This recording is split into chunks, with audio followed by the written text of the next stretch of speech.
الحمد لله وكفى وسلام على عباده الذين اصطفى اما بعد میں اپنے تمام ہی بھائیوں سے بڑے ہی ادب و احترام کے ساتھ درخواست کرتا ہوں کہ آپ جہاں بھی کھڑے ہیں میدان میں تشریف لے آئیں۔ یہ آپ کا جلسہ ہے، آپ کا اپنا پروگرام ہے، آپ ہی حضرات اس کی زینت ہیں۔ درخواست ہے تمامی بھائیوں سے کہ جو تھوڑا فاصلے پر بیٹھے ہیں قریب آ کر بیٹھ جائیں، اور جو بھائی کھڑے ہیں وہ بھی آ کر کے بیٹھ جائیں۔ تمامی بھائیوں سے پھر میں درخواست کر رہا ہوں کہ آپ جلسے کی زینت ہیں، تشریف لائیے اور اس کی زینت میں اضافہ فرمائیے۔ اسٹیج پر تشریف فرما عظیم الشان علماء کرام اور امت مسلمہ کے غیور نوجوانوں، میرے بزرگوں اور دوستوں، ترستا ہے زمانہ آج ان انسانوں کو، ترستا ہے زمانہ آج ان انسانوں کو روک دیتے تھے جو بڑھتے ہوئے طوفانوں کو۔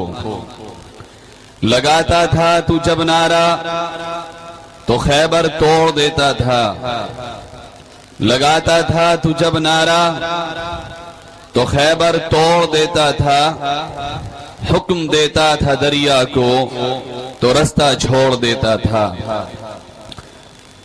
آج جمعیت علماء ہند کا یہ تاریخ ساز اجلاس، عظیم الشان کانفرنس منعقد کی گئی ہے۔ آپ میں سے بہت سے حضرات یہ جانتے ہوں گے کہ اس کے انعقاد کا مقصد کیا ہے۔ میرے بھائیوں، جمعیت علماء ہند مسلمانوں کی مذہبی جماعت ہے، ملی جماعت ہے، ہماری اپنی جماعت ہے۔ جمعیت علماء ہند سیاسی جماعت نہیں ہے۔ جمعیت علماء ہند کا ایکٹیو پولیٹکس سے کوئی لینا دینا نہیں ہے۔ یہ تو مسلمانوں کے وہ عجیب و غریب مسائل لے کر کے کھڑی ہو رہی ہے اور ہو چکی ہے کہ جس کی طرف قیادت کا دم بھرنے والے قائدوں کی توجہ بھی نہیں ہوئی تھی۔ میں آپ کو تھوڑا سا پیچھے لے کر کے چلوں کہ آج ہندوستان میں مسلمان آخر کیوں ذلیل اور رسوا ہو رہا ہے۔ مسلمان کو یہ طعنہ کیوں دیا جاتا ہے کہ تم ہندوستان کے نہیں ہو، ہندوستانی نہیں ہو، یہ ملک تو ہمارے باپ کا ہے، اس ملک میں تو حق ہمارا ہے جو ہم جیئیں گے۔ لیکن ایک بات یاد رکھو میرے بھائیوں، وجہ یہ ہے کہ ہم نے تاریخ سے بہت دوری بنائی۔ ہمیں یاد نہیں رہا کہ تاریخ میں، تاریخ کے صفحات میں ہمارا کس انداز میں ذکر کیا گیا ہے۔ چلیے تھوڑا سا پیچھے چلے۔ جب انگریز ہندوستان میں آیا اور اس نے اپنے ناپاک قدم ہندوستان میں رکھے، اس وقت سب سے پہلا صوبہ، سب سے پہلا مقام اور شہر کہ جہاں انگریزوں نے ظلم کے پہاڑ توڑے، ظلم و جبر کے عجیب و غریب نظارے اس دنیا نے دیکھے، وہ بنگال تھا۔ لیکن جب بنگال پہ ان کا تسلط ہوا، ماں اور بہنوں کی عزتیں محفوظ نہ رہیں، لوگوں کے مال محفوظ نہ رہے، اس وقت جب بنگال انگریزوں کے چنگل میں پوری طرح سے آ گیا، اس وقت جب بنگال میں ظلم و تشدد کے پہاڑ توڑے جانے لگے، اس وقت جب بنگال کے رہنے والے ہندو مسلمان تمام ہندوستانی بھائیوں کے نہ عزتیں محفوظ تھیں، نہ آبرو محفوظ تھی، نہ مال محفوظ تھا نہ سر محفوظ تھا. اس وقت بنگال کی سرزمین پر کھڑے ہو کر کے انگریزوں کے خلاف علم جہاد بلند کرنے والا, انگریزوں کی آنکھوں میں آنکھیں ڈال کے انگریز سے بات کرنے والا, انگریزوں کو للکارنے والا, آپ کا بھائی, آپ کا دوست, آپ کا پیارا, آپ کے مذہب کا علمبردار بنگال میں رہنے والا نواب سراج الدولہ تھا, جس نے 1757 میں انگریز کی حکومت کو تسلیم نہیں کیا اور کہا کہ انگریز یہ ہندوستان پہ تیرے ناپاک قدم نہیں جمیں گے. اور اس ملک میں سب سے پہلی بغاوت کا اعلان 1757 میں نواب سراج الدولہ نے کر دیا. 23 جون 1757 کو پلاسی کے میدان میں معرکہ ہوا. اپنوں کی غداری کی وجہ سے نواب سراج الدولہ گرفتار ہو گئے اور اس کے بعد 2 جولائی 1757 کو برسر عام نواب سراج الدولہ کو قتل کر دیا گیا. یہ ہندوستان کی تاریخ ہے کہ ہندوستان میں انگریز کے خلاف کھڑا ہونے والا, انگریز کے خلاف علم بغاوت کرنے والا, انگریز کی آنکھوں میں آنکھیں ڈال کے انگریز کو للکارنے والا, اگر کوئی سب سے پہلا نام تاریخ میں لکھاتا ہے وہ مسلمان ہے, مسلمان کی اولاد ہے, مسلمان کا سپوت ہے, مذہب اسلام کا ماننے والا نواب سراج الدولہ ہے. دوسرے نمبر پر اور آگے چلیے, میں آپ کو بتا رہا ہوں کہ آپ کا ہندوستان میں حق کیوں ہے. جمعیت علماء سرکار سے, صوبائی سرکار سے, مرکزی سرکار سے مسلمانوں کے حقوق کیوں مانگ رہی ہے, کیوں چلا رہی ہے, کیوں کانفرنسیں منعقد ہو رہی ہیں؟ یہ ایک سوال ہے چبھتا ہوا, حل کر لیجئے اس کو. آپ بھیک نہیں مانگ رہے, آپ کاسے گدائی لے کر کے کھڑے نہیں ہوئے ہیں. جو کچھ مانگ رہے ہیں ہم, ہمارا حق ہے. جو کچھ ہم نے مطالبے کیے ہیں ہمارا بنیادی حق ہے, اور ہندوستان کا سنویدھان اس بات کی اجازت دیتا ہے کہ مسلمان کو مسلمان کا حق دے دو. اس کے بعد 1757 کو ہندوستان کے اس عظیم سپوت کی شہادت کے بعد 1792 میں میسور کی سرزمین سے نواب سلطان ٹیپو شہید رحمت اللہ علیہ نے علم جہاد بلند کیا اور میسور کی 4 بڑی لڑائیاں لڑی. اس کے بعد 1799 آیا, انگریزوں کے دانت کھٹے ہو گئے, ان کی جڑیں ہل گئیں, ان کی عمارتوں میں زلزلے آ گئے اور سلطان ٹیپو شہید رحمت اللہ علیہ سے ان کے نام سے ان کے جسموں میں لرزہ طاری ہونے لگا. لیکن آخرکار وہاں بھی یہی ہوا, اپنوں کی غداری کی وجہ سے 6 مئی 1799 کو سلطان ٹیپو شہید رحمت اللہ علیہ بھی سری رنگا پٹنم کے میدان میں شہید ہو گئے. اور یہ دوسری لڑائی لڑنے والا بھی تنے تنہا مسلمان ہے, انگریز کے خلاف علم بغاوت بلند کرنے والا یہ دوسری مرتبہ بھی تنے تنہا مسلمان کا بیٹا ہے. اس کے بعد 1803 میں دلی میں جب انگریزوں نے قبضہ کیا اور اعلان کیا وہاں پر وائسرائے برطانیہ نے کہ آج سے ملک یہ غلام ہوا, حکم یہ ملک بادشاہ کا, خلق خدا کی, اور حکم ایسٹ انڈیا کمپنی کا ہوگا. اسی دن ہندوستان کی سرزمین میں سب سے پہلے جہاد کی فرضیت کا فتویٰ دینے والا, جہاد کے فرض ہونے کا فتویٰ صادر کرنے والا میرے آپ کے بزرگ, میرے آپ کے روحانی قائد, ہندوستان کے سر کے تاج حضرت مولانا سید شاہ عبدالعزیز رحمت اللہ علیہ تھے. انہوں نے فتویٰ دیا کہ جب ہندوستان میں یہ حکم انگریز نے لاگو کر دیا ہے کہ ہندوستان غلام ہو چکا ہے, ہندوستان میں حکم ایسٹ انڈیا کمپنی کا ہوگا. حضرت شاہ صاحب نے کہا حکم بھی اللہ کا ہوگا, ملک بھی اللہ کا ہے, بادشاہت بھی اللہ کی ہے, نہ انگریز کی بادشاہت تسلیم ہے, نہ اس کا حکم تسلیم ہے, نہ اس کی حکمرانی تسلیم ہے, نہ اس کی سلطنت تسلیم ہے. ہم سلطانوں کے سلطان رب ذوالجلال کی سلطنت کو تسلیم. بالا کوٹ کے پہاڑ پہ یہ قافلہ پہنچا اور بالا کوٹ کا معرکہ ہوا. ایک طرف 3000, دوسری طرف 20,000